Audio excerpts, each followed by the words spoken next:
In the sun-scorched plains of South Asia, where rivers carve lifelines through dust and stone, water is more than a resource, it is survival.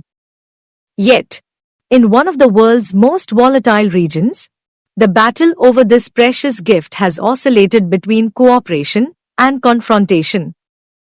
At the heart of this struggle lies the Indus Waters Treaty, a relic of hope from an era long gone, now teetering on the edge of collapse. The Indus River begins its majestic journey near Lake Mansarovar in Tibet. Winding through India's rugged Ladakh and into Pakistan's heartlands, it is fed by six mighty rivers, the Indus, Jhelum, Chenab, Ravi, Beas, and Sutlej. Together, they nourish the world's largest contiguous irrigation system, feeding over 26 million hectares of farmland and the lives of millions. Before 1947, these waters flowed freely under a united India. But partition tore more than just land, it split the rivers themselves. While India retained control of crucial headworks, Pakistan's farms became reliant on water flowing from across a hostile border. Then came 1st April, 1948 without warning. India turned off the taps at the Ferozpur and Madhopur headworks, sending shockwaves through Pakistan's fledgling nation. Temporary agreements patched the wounds, but mistrust had seeped into the very soil. As tensions simmered, an unlikely hope emerged from across oceans. American engineer David Lilienthal proposed a radical idea, sharing the waters. The World Bank, led by Eugene Black, stepped in to mediate. After almost a decade of painstaking negotiations, a miracle unfolded. On 19 September 1960, India's Prime Minister Jawaharlal Nehru and Pakistan's President Ayub Khan signed the Indus Waters Treaty in Karachi, with the World Bank as witness. The treaty was as ambitious as it was intricate. The three eastern rivers, Ravi, Beas, and Sutlej, were allotted to India. The three western rivers, Indus, Jhelum, and Chenab, went to Pakistan.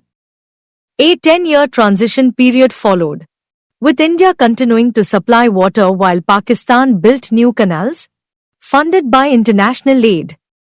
But India's rights over the western rivers remained sharply limited. Only non-consumptive uses like domestic needs, limited irrigation, and hydropower without altering the flow. To guard this fragile balance, the Permanent Indus Commission was born, to commissioners, annual meetings, regular inspections, and a first line of defense against conflict. Yet, over time, the water grew muddy. Pakistan challenged India's Baghlihar hydroelectric project in 2005, a case eventually settled by a World Bank-appointed neutral expert. The Kishanganga hydroelectric project followed, sparking fresh legal battles. Though India prevailed with minor restrictions, the disputes exposed the treaty's limits and the deepening political fault lines. In 2016, after the brutal Uri terror attack, India publicly questioned the treaty for the first time. Was it fair?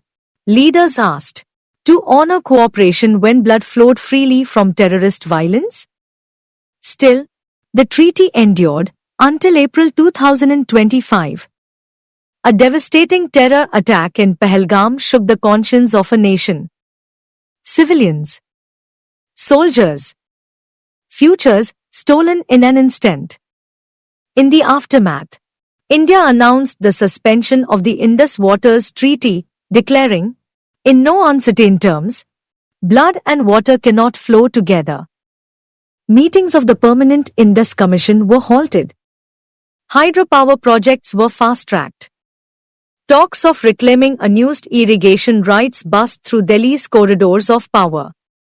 Pakistan cried foul at the World Bank and the United Nations, but the message was clear: the era of easy cooperation was over. Suspension is not abolition. The treaty still exists, but its lifelines are frozen. Data sharing has stopped. Inspections have stopped. Dialogue has stopped.